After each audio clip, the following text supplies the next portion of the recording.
तीन काय म्हणायचे? ते, मे आणि नो म्हणायचं. म्हणा.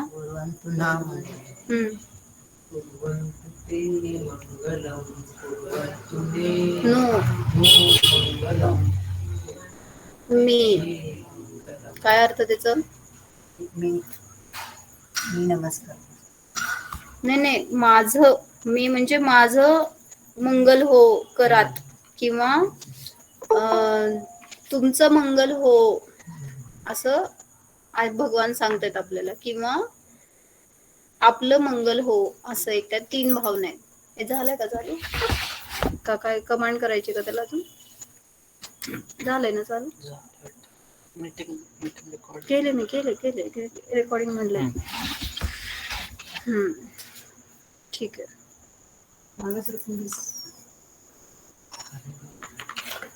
चटई देऊ दे का?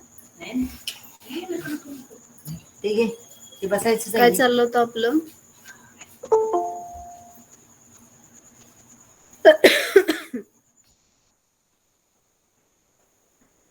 यंत आणि सिद्धांत. हे मिनिमाइज कर ना, कुठून मिनिमाइज होईना ते. ह्याला खाली करून टाक. पिन करायचं का?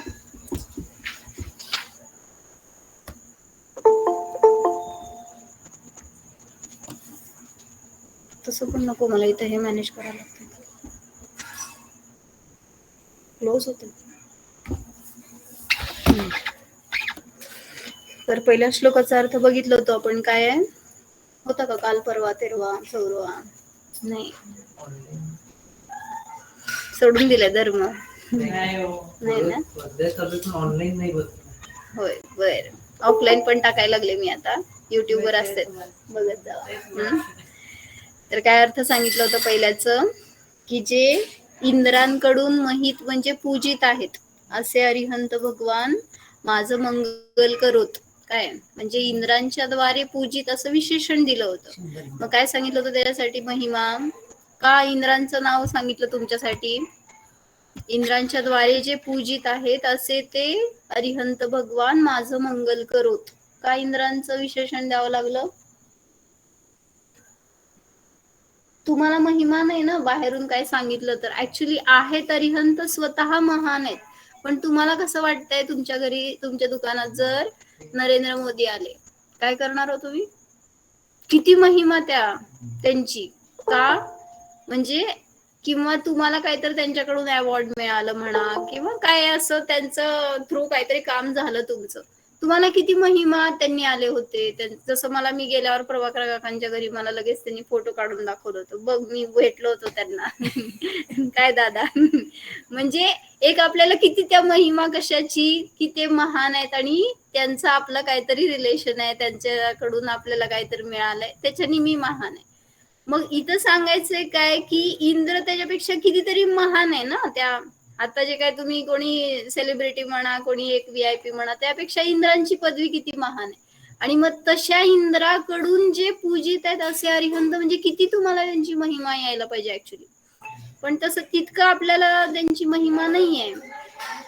मग तिथं म्हणून काय सांगितलं, की जे इंद्रांकडून पूजित आहेत, असे ते अरिहंत भगवान माझ्यासाठी महान आहेत. असं एक विशेषण दिलं तिथं. आणि एक ह्याच्यात पण सांगितलं ना, विशापहार स्तोत्र मध्ये काय सांगितलंय काव्य, की जसं उदाहरण दिलंय त्यांनी श्रुती, की एखादं समुद्र आहे, त्याला तुम्हाला एक्सप्लेन करायचंय कसं समुद्र आहे ते, किती महान आहे, किती त्याची महिमा आगाध आहे, किंवा किती विशाल आहे, असं कसं सांगणार? समजणार नाही खोली, तुम्हाला हात पसरून दाखवू शकणार नाही केवढा समुद्र आहे. एक्सप्लेन करून इतकं काय समजणार आहे? क्षितिजा मला माहित नाही कुठे आहे. म्हणजे तिथं त्यांनी कसं सांगितलं मग, की सनीरजा स्याद परो भवान वाम तद्दोष कीर्ते वनते गुणित्वम स्वतोंबुराशेर महिमान देव स्तोकापवादेन जलाशयस्य म्हणजे काय सांगितलं अर्थ, की जे कोणी निर्दोष आहेत असे भगवान, तर त्यांची महिमा तुम्हाला सांगायची असेल तर असं तुम्ही सांगू शकत नाहीत की हे दोषी आहेत म्हणून ते निर्दोष आहेत, हे लहान आहेत म्हणून ते महान आहेत. असं कितीही तुम्ही जर कम्पेअर करून त्यांची महिमा सांगायला गेला तर ते तुमच्या पकडीत येणार नाहीत. मग त्यासाठी त्यांनी उदाहरण दिलंय की जसं समुद्राला तुम्हाला सांगायचंय किती मोठा आहे, तर असं नाही सांगत की नदी लहान आहे म्हणून समुद्र मोठा आहे. तर तो समुद्र स्वतः आपल्या विशेषतेने महान आहे असं त्यांनी तिथं एक्सप्लेन करून सांगितलंय. मग उदाहरण असं दिलं त्यांनी की जसं समुद्र आपल्या स्वतःच्या गुणवत्तेने महान आहे, तो विशाल आहे, गंभीर आहे, त्याचे त्याचे स्वतःचे गुण आहेत, ते कोणाच्या दुसऱ्यामुळं तो महान आहे असं नाहीये. तसंच इथं पण सांगितलं जे कोणी अरिहंत झालेले आहेत, सिद्ध आहेत, तर ते स्वतः आपल्या गुणांना प्राप्त केल्यामुळं महान आहेत. पप्पा जॉईन करा, मग जॉईन करा की. मग तिथं म्हटलं की म्हणून त्यांची महिमा स्वतः आहे, मग त्या स्वतः असलेल्या त्यांच्या गुणाकडून जावा ना. असं बाहेरून कशाला जात आहे की हे कोणी आले त्यांना नमस्कार केले म्हणून ते महान झाले, असं नाहीये. आमच्या मंदिरात येऊन गेले, आमच्या ह्याला व्हिजिट केलं वगैरे म्हणून तुमच्या मंदिराची, तुमच्या देवाची महिमा आहे का? तर ते स्वतः आपल्या गुणवत्तेने महान आहेत. मग अशा त्या महान भगवंतांना माझा नमस्कार असो, असं तिथं त्यांची महिमा दाखवली आणि ते माझ्यासाठी मंगल आहेत किंवा ते मंगल करोत माझं, अशी एक भावना आली. मग तिथं अरिहंत मंगल आहेत, सिद्ध मंगल आहेत. काय विशेषण होतं सिद्धांचं? सिद्धांचं विशेषण सिद्धीचे जे ईश्वर आहेत, म्हणजे काय, जे काय सिद्ध आहेत, हा सिद्धीचे म्हणजे तुम्हाला सिद्धी होणार आहे तर त्याच्यासाठी त्याचे स्वामी कोण आहेत, ज्यांनी सर्व सिद्धींना प्राप्त केले असे कोण आहेत, ते सिद्ध भगवान आहेत. मग असे ते सिद्ध भगवान माझ्यासाठी मंगल आहेत. हे दुसरं घेतलं. तिसरं काय घेतलं? आचार्य. त्यांचं विशेषण काय घेतलेलं? जे जिनशासनाची उन्नती करणारे आहेत. त्याचं काय सांगितलं होतं? विशेषतः आचार्य कोणाला म्हणायचं? श्रुती, हे विशेषण दिलंय त्यांना. आचार्य कोणाला म्हणायचं म्हणलं होतं? जे की स्वतः अनुशासन करतात संघाचं, दुसऱ्याला दीक्षा देतात म्हणा, आणि संघाला अनुशासनामध्ये ठेवतात, त्यांना मार्गदर्शन करतात, असे ते आचार्य असतात. मग मागे एकदा मी सांगितलं होतं आचार्यांचे किती गुण असतात. आचार्यांचे 8 गुण असतात. रत्नकरण मधून बहुतेक तुम्हालाच सांगितलं होतं, मला 100% आठवत आहे. आता सांगा कुठले? आचार्यांचे 8 गुण कुठले असतात? 36 नाही, हे 8 गुण त्यांनी सांगितले होते. ह्याच्यावर आचार्यांचे 8 गुण कुठले सांगितले होते? आचारवान. कोणाला माहित आहे का? रत्नकरण श्रावकाचार मध्ये त्यांनी 8 गुण घेतलेत. आचारवान, आधारवान, व्यवहारवान. पप्पा व्हिडिओ ऑफ करा.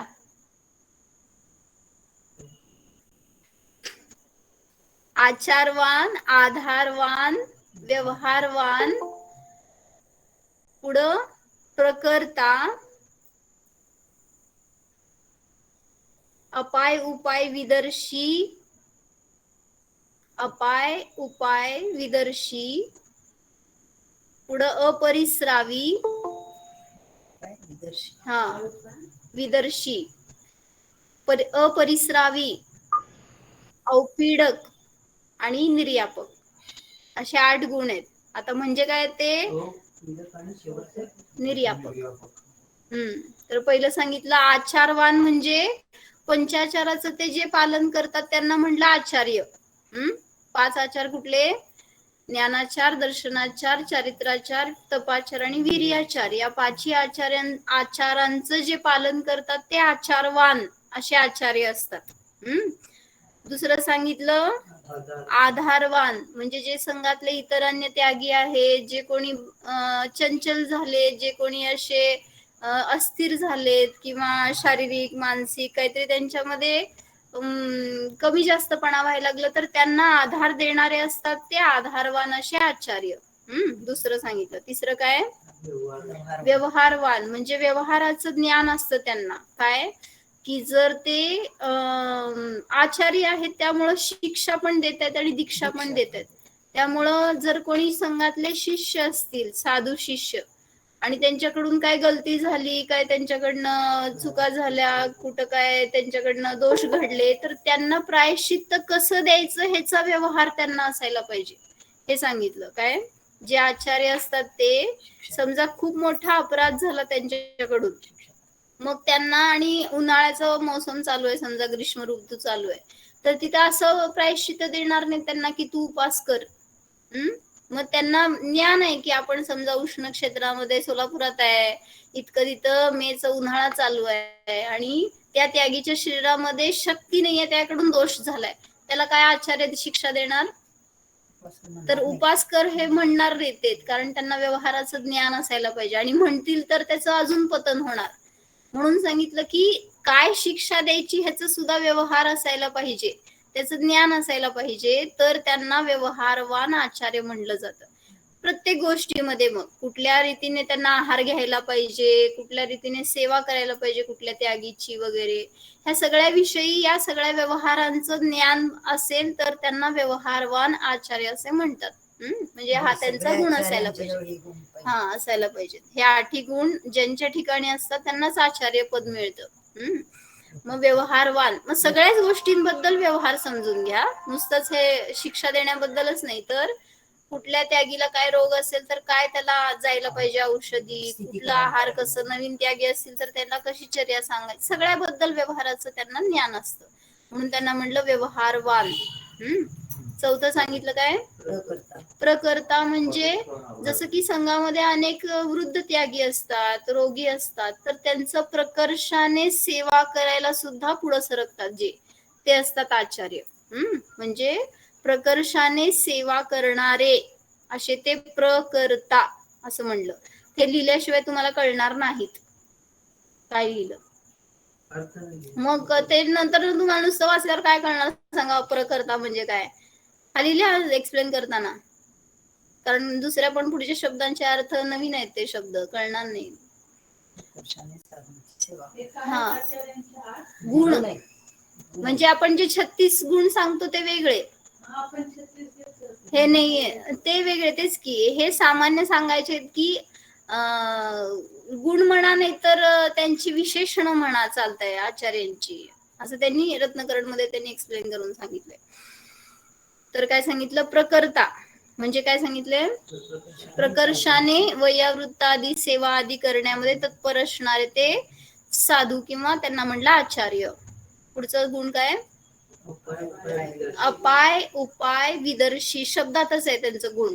म्हणजे काय, एखादे त्यागी असतील संघामध्ये, म्हणजे अन्य त्यागी, आता कोणी साधू वगैरे असतील, त्यांच्याकडून काहीतरी अपाय झाला, म्हणजे हे काहीतरी दोष झाला, काहीतरी त्यांच्याकडनं चूक घडली, कुठल्या तरी गुणांचं उल्लंघन झालं, समजा काय पण असं, किंवा आहारामध्ये चूक झाली, किंवा बोलण्यामध्ये, वक्तव्यामध्ये चूक, काय पण असेल त्यांच्याकडनं झालेली एखादी चूक, तर जी झालेली तत्व सांगताना काय चुका घडल्या समजा, तर त्याचं अपाय काय, अपाय म्हणजे फळ काय त्याचं, तुला त्याचं पीडा काय होणार हे दाखवणारे अपाय विदर्शी. म्हणजे तू जे आज हे केलंय दोष, हा, मग तिथं चूक सांगणार पहिल्यांदा की तू आज जे हे केलंय ह्याचं फळ स्वरूप तुला दुर्गतीला जावं लागेल, जे तत्वामध्ये आज ही चूक घडली आहे ह्याचं फळ स्वरूप तुला नरकादिकांचा बंध होईल, किंवा तुझं हे चारित्र्य भ्रष्ट होईल, हा अपाय दाखवला पहिल्यांदा. आणि मग त्याचं भय वाटलं त्या समोरच्या त्यागीला, आणि मग उपाय सांगणार त्यातून बाहेर पडण्याचा, की तू हे केलंय तर त्याच्याबद्दल पश्चाताप कर, प्रतिक्रमण करून पुन्हा उपस्थापित हो. मग याला म्हणलं अपाय, उपाय, विदर्शी. काय कळलं सांगा? संघामध्ये काहीतरी साधूंचे दोष घडले असतील, आहारामध्ये, कशामध्ये, चर्येमध्ये, तर त्यांचं काय चुकलं ते त्यांना सांगणं, अपाय दाखवणं, त्याचं फळ काय मिळणार आहे त्याला, त्यांना अपाय, त्यांचं दोष घडलं हे कळलं की, पण ह्याचं फळ त्यांना काय मिळणार आहे हे दाखवणारे आणि मग त्याच्यातून बाहेर पडण्याचा उपाय दाखवणारे असे अपाय उपाय विदर्शी. काय कळलं मनीषा ते सांगा. आवाज आहे का माझा? हो येतोय. एखाद्या आवाज. त्यागीकडून समजा काही दोष झाला म्हणजे आहारचर्यामध्ये किंवा बोलण्यामध्ये काही चुका घडल्या तर त्याचं फळ काय घडणार आणि मग त्यासाठी कुठलं प्रतिक्रमण करायचं हे दाखवणारे अपाय उपाय विदर्शी आचार्य असतात. आहारातच असं नाही म्हणायचं मला. मी आपलं एक उदाहरण देऊन सांगितलं. त्यांनी तिथं मोठे मोठे दोष सांगितलेत. जसं की काहीतरी समजा आता त्यांना ब्रह्मचर्य व्रत आहे, कोणा स्त्रीकडनं बघून काहीतरी परिणाम बिघडले किंवा कुठल्या तरी घराबद्दल आसक्ती झाली, कुठल्या आहाराबद्दल आसक्ती झाली, कुठलेही असे विचार असतील जे की दोषास्पद आहेत. त्यांच्या मूलगुणामध्ये दोष लागणार आहेत ज्याच्या निमित्तामध्ये. तर असं झालेल्या दोषाचा अपाय काय आहे हे दाखवणारे अपाय विदर्शी आणि त्याच्यातून बाहेर पडण्यासाठी उपाय दाखवणारे असे म्हणून म्हटलं अपाय उपाय विदर्शी. विदर्शी. समजलं? हो. ठीक आहे. पुढचं काय आहे? अपरिस्रावी म्हणजे काय की मी गेले आचार्यांच्या समोर समजा एखादा श्रावक किंवा कोणी व्रती कोणीही असेल किंवा साधू वगैरे आणि मी जाऊन तिथं आचार्यांना माझा दोष सांगितला, माझ्याकडून इतका मोठा अपराध घडलाय किंवा मला इतकं वाईट वाटतंय की मी हे चूक झाली माझ्याकडून. तर मी सांगितलेले माझे दोष कोणालाही ते अन्यांना सांगणार नाहीत असा तो त्यांचा गुण असतो आचार्यांकडं. म्हणजे म्हटलं ना की आपले दोष प्रक्षालन करायचं का कुठं आहे स्थान? गुरूंच्या चरणाशी स्थान आहे. मग जर ते सगळ्यांना जर दोष सांगतील तर मग त्यांना काय सांगायचं प्रयोजन राहिलं? म्हणजे मला काय होणार आहे त्याच्या निमित्तामध्ये? चंचलता माझी वाढणार आहे की नको मग आपण त्यांना सांगायला. जर त्याच्या निमित्तात कोणी ते इतरांना सांगणार असतील, त्याच्या निमित्तात माझी निंदा होणार असेल, जर हे सगळं पुढचा विचार करून तो जीव पुढाकारच घेणार नाही आपले दोष कबूल करायला, ते नष्ट करायला वगैरे. मग म्हणून सांगितलं की आचार्य कसे असतात? अपरिस्रावी असतात. म्हणजे काय? स्त्राव म्हणजे वाहणे. मग त्यांच्याकडून कुठलाही प्रवाह बाहेर वाहत नाही. म्हणजे जे काय त्यांना कळालंय तर ते अन्यांना सांगणार नाहीत. मग त्यांना म्हणलं अपरिस्रावी. म्हणजे त्यांना कोणी जर दोष सांगतील तर ते कोणाची निंदा करणार नाही आणि त्यांचे दोष ते अन्यांमध्ये उघडे करणार नाहीत असे ते सम्यक दृष्टीच्या 8 अंग त्याच्यामध्ये उपगुहनमध्ये येतं. म्हणजे दुसऱ्याचे दोष झाकणे. मग तिथं आचार्यांचा पण हा गुण आहे की जर कोणी येऊन आपल्याला ते प्रतिक्रमण करेल आणि त्याचे दोष सांगतील तर त्यांचे दोष झाकणे किंवा इतरांना न सांगणे ह्याला म्हणलं अपरिस्रावी. पुढं अवपीडक. अवपीडक म्हणजे माहितीये पीडा देणारे आचार्य असतात. कसं काय सांगा? आचार्य पण पीडा देतात. कोण जाणार आचार्यांच्या जवळ?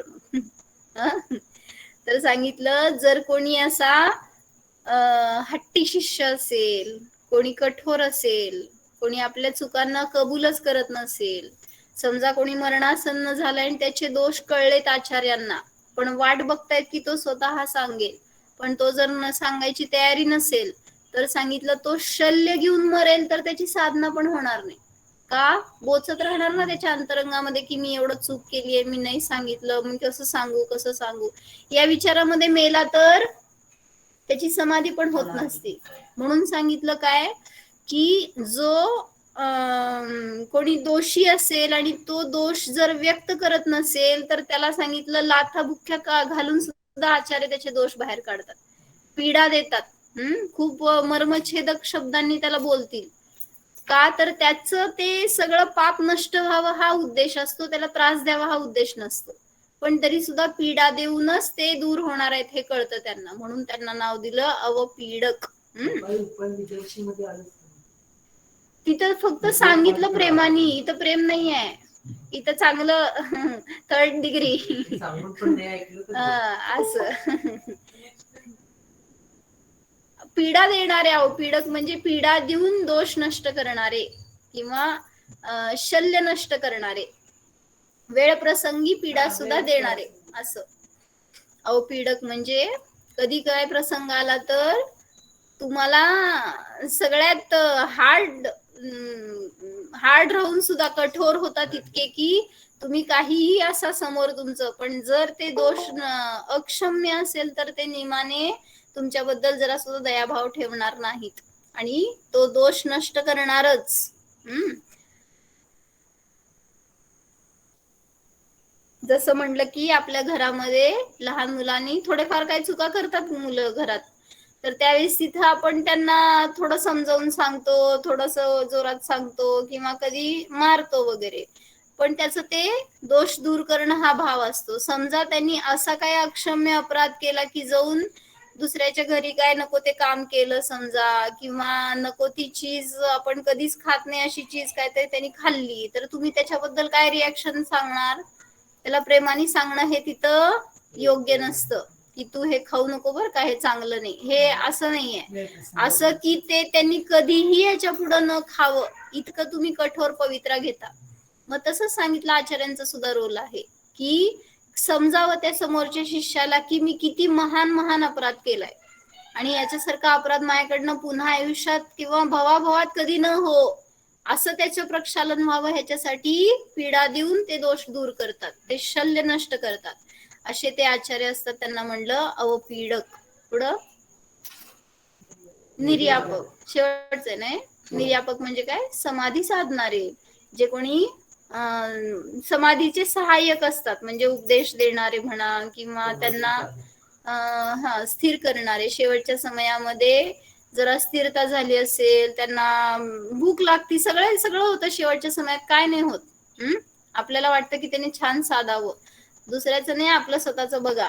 जेव्हा आपण त्या कंडिशन मध्ये असणार, भूक भयंकर लागते आणि सगळे नवीन नको नको ते सगळे विचार यायला लागते डोक्यात. मग सांगितलं ना त्यांनी उदाहरण देऊन तिथं की जर त्याला भूक लागली आहे समजलं आणि त्यांना यमसल्लेखना दिली आहे समजा आणि खायचे भाव व्हायला लागले, तर काय करतात ते आचार्य? समोर सगळे डिश ठेवतात आणून मागून, की म्हणजे त्याला जे काही त्यांनी खाल्लेलं असेल, त्याला आवडत असेल, सगळे डिश समोर आणून ठेवतात आणि म्हणतात की हे सगळं खा. आणि मग त्याचे भाव झाले जर खायचे, तर त्यावेळेस तिथे त्याला संबोधन करतात की हे तू किती वेळा खाल्लंयस आजपर्यंत, अनंत भवापासून खात आलायस, समाधान झालंय का? कधी तुझं मरण चांगलं झालंय का हे खाऊन खाऊन तरी? मग आज खाल्ल्यावर काय होणार आहे तुझं? असं किती भलं होणार आहे? मग हे खाल्ल्याने मला आनंद नाही हा निर्णय कर, असं त्याला ते ज्ञानपूर्वक सोडवतात. मग ह्याला म्हणलं निर्यापक. सगळ्या रीतीने ते निर्यापक आचार्य असतात, ते त्या साधूची परिणामांची स्थिरता करायला मदत करतात. जेव्हा तो साधू काय शेवटची आपली घटका मोजतोय आणि तरी सुद्धा जर विचार भोगाचे येत आहेत, काहीतरी आठवतंय वगैरे, सगळ्या कुठल्याही त्याला इतर विचारांमधून तोडून ते स्वतःमध्ये स्थिर करण्याचा त्यांचा प्रयत्न असतो. मग असे ते आचार्य कसे म्हणले? निर्यापक. अजित काका सांगा मला 8 गुण कुठले? ऐकलंय ना?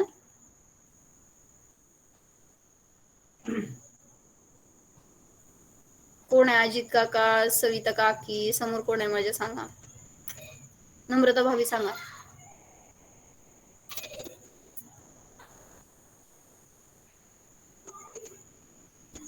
हॅलो, कोण आहे का? स्मिता ताई सांगू मी? थांबा जरा, दुसरे आहेत का नाही बघू देत मला. पूजा, तुमच्या पप्पांनाच विचारलं होतं, पप्पा उत्तर देईनात.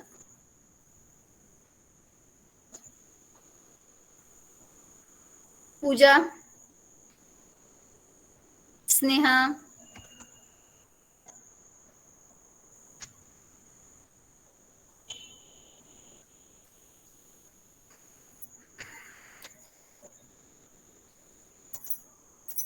विशाल भैया सांगताय काय?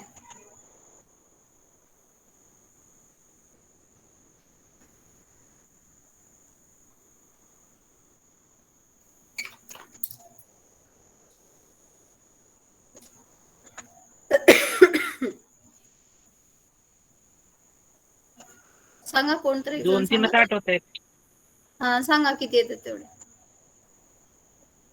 निर्यापकाचार्य, अ, परपीडक, नाही काय होतं? अवपीडक अवपीडक. हा आणि तुम्ही लिहायला आज वही पेन घेऊन बसला नाही दिसतंय. अहो नाही, काय काय? गिऱ्हाईक असते. होय बघ, चालतंय की गिऱ्हाईकासमोर न्यायला. नाही तर म्हणजे काय? ते कंटिन्युएशन राहत नाही ना म्हणजे. बरं, मी सांगते परत एकदा. कोण सांगताय का दुसरं? सांगू का? हा सांगा. आचारवान सांगा की संतोष भैया. आचारवान, आधारवान, हम्म. व्यवहारवान, प्रकर्ता, अपाय उपाय, अपरिश्रावी, औपाडिक आणि रापकर. अपाय उपाय विदर्शी, बर का, विदर्शी शब्द आहे त्याच्यात. विदर्शी, हा अपाय विदर्शी, उपाय विदर्शी, अवपीडक, अपरिस्रावी निर्यापक, आणि निर्यापक. बरोबर. निर्यापक. हा, तर हे सांगितले. या सगळ्या गुणांनी जे सहित असतात ते आचार्य.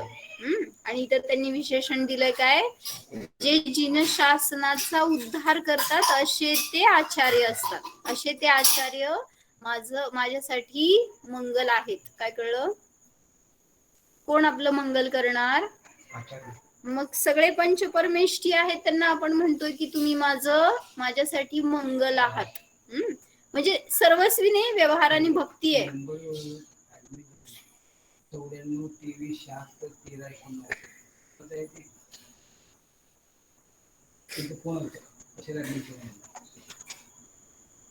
कशाला?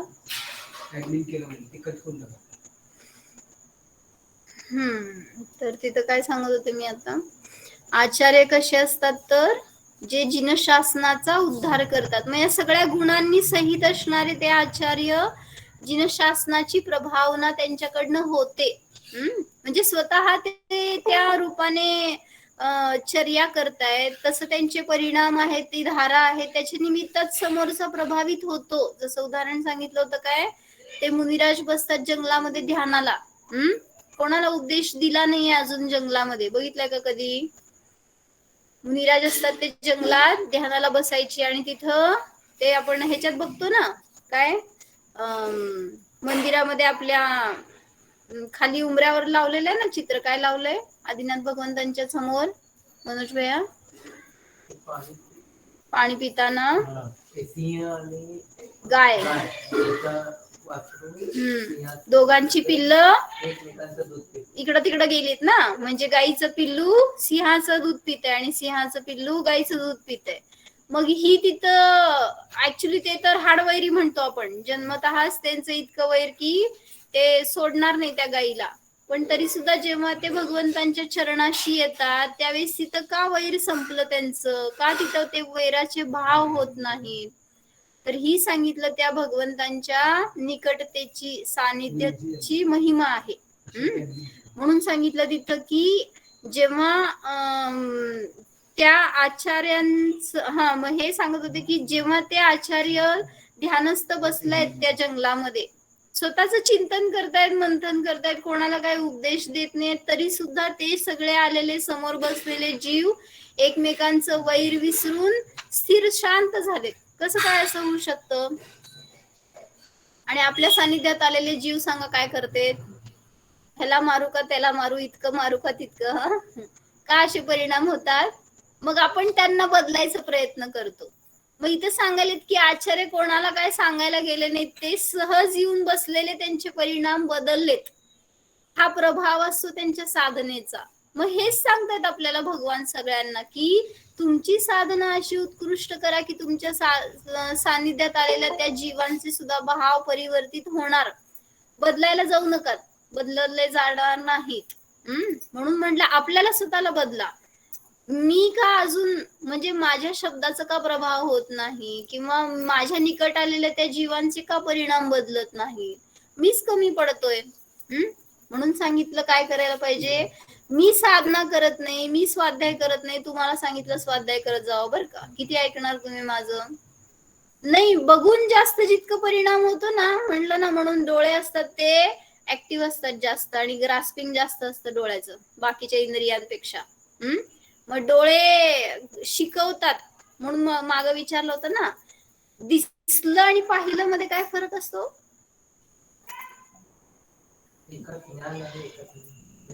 असं कसं?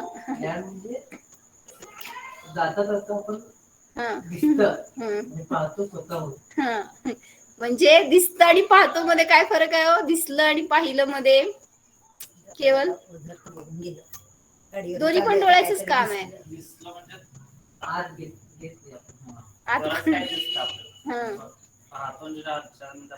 इंटेन्शनली जे ग्रहण करतो ना त्याला म्हणलं जातं पाहिलं.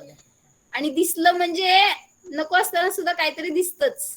मग ते दिसल्याचा उपयोग नाहीये, पाहिल्याचा आपल्याला उपयोग होतो.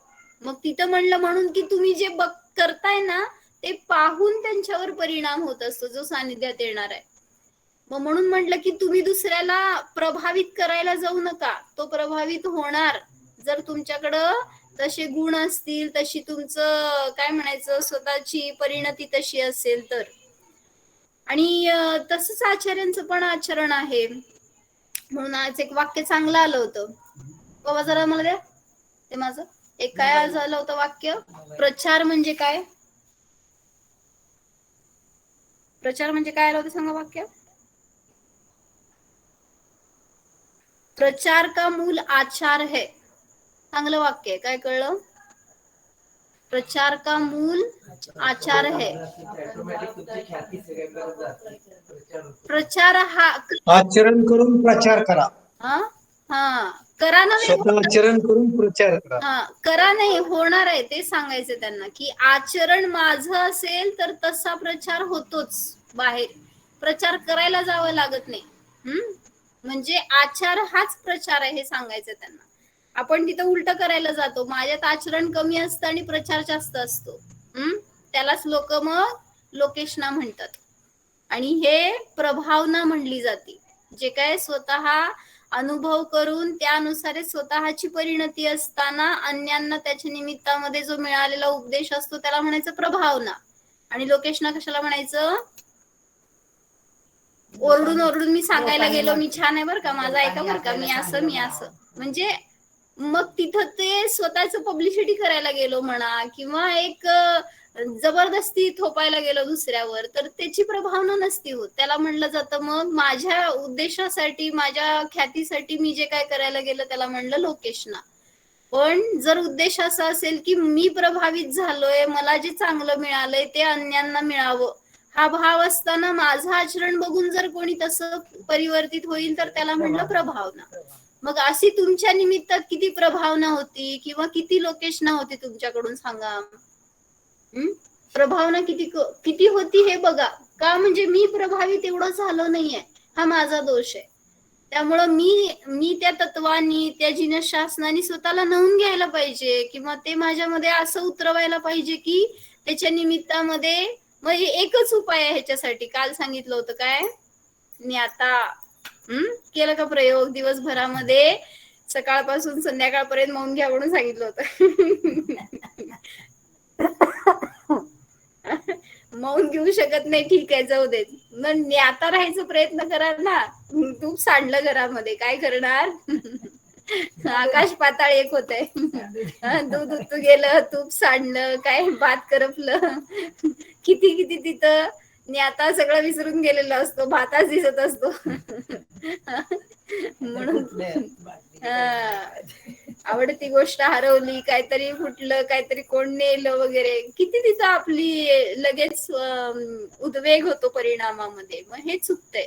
मग त्या ठिकाणी परीक्षा आहे की जितकं स्थिर आणि ज्ञाताद्रष्टा राहू शकतो ती परिणती स्वतःची पडताळा, तर तिथं त्याचा उपयोग होणार, अन्यथा नाही. मग एक ती ह्याची पण गोष्ट आली होती ना ह्याच्यावर संवेगवर की एक मनुष्य असतो, म्हणजे काल्पनिक सांगितलंय त्यांनी सगळं त्याच्यामध्ये, पण मला छान वाटली अशी ती.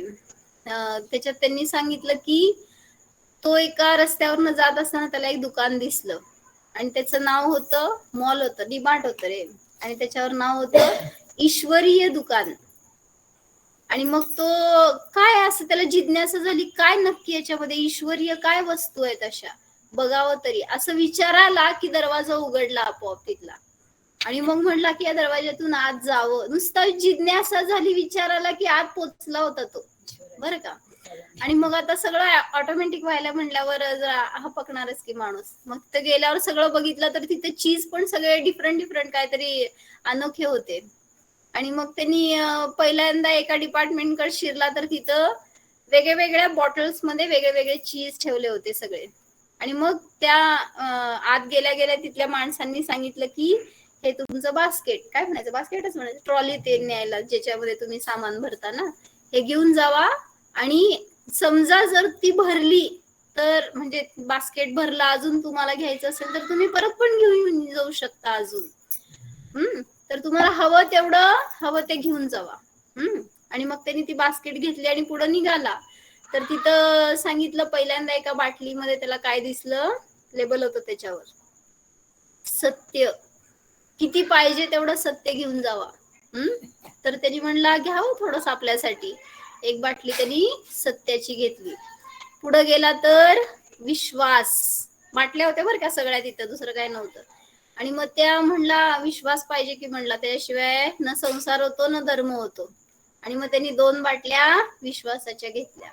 पुढे गेला, पुढे काय मिळालं, सगळे असे एक एक मस्त मस्त बाटल्या होत्या. हिम्मत, भक्ती, शक्ती, सगळ्या अशा वेगळ्या बाटल्या होत्या. आणि त्याला ते सगळ्याचं महत्व वाटायला लागलं. त्याच्या पुढे गेल्यावर प्रार्थना वगैरे अजून अनेक गोष्टी दाखवल्यात त्यांनी त्यात. आणि मग ते त्यांनी सगळ्या घेतल्या आणि सगळ्याच त्याला इम्पॉर्टन्स थोडं थोडं कळायला लागलं की आपण हे नाही आपल्याकडे, हे घ्यावं.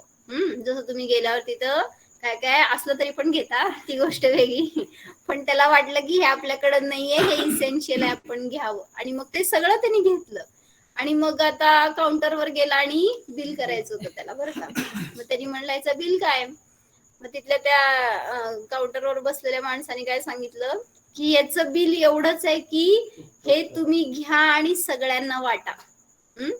आणि संपलं तर परत या आणि परत घेऊन जावा. एवढंच याचं बिल आहे. मग त्यांनी त्याला ते त्यावेळेस कळलं दुकानाचं नाव काय दिलं होतं, ईश्वरीय दुकान. म्हणजे काय, अशा गोष्टी ईश्वर ज्याचा स्वभाव आहे ना त्या माणसाकडेच मिळणार. ज्यांनी स्वतःला ईश्वर पाहिलंय त्याच्याकडेच या गोष्टी मिळणार. आणि म्हणून तो स्वतः पण ईश्वर असतो आणि अन्यांना पण त्या ईश्वरत्वाचं महत्व सांगतो किंवा ईश्वर बनवतो, ईश्वरत्व देतो. आणि मग त्यावेळेस त्याला त्याचं महत्व कळलं आणि ते सगळं सत्य आहे असं त्याला भासित झालं. आणि मग स्वतः तो पडताळा करतोय की खरंच आपल्याकडे या गोष्टी नाही आहेत आणि आपण इवन दुसऱ्यांना त्या देत पण नाही, दुसऱ्यांकडनं घेत पण नाही. म्हणून आजपर्यंत आपण इथं आहोत आणि भगवान तिथं आहेत. म्हणून त्यांचं रूप त्यांना मिळालंय, त्यांनी त्या रूपामध्ये स्थिर झालेत, आनंदी झालेत, म्हणून तिथं बसलेत किंवा ते स्थिर राहू शकतायत.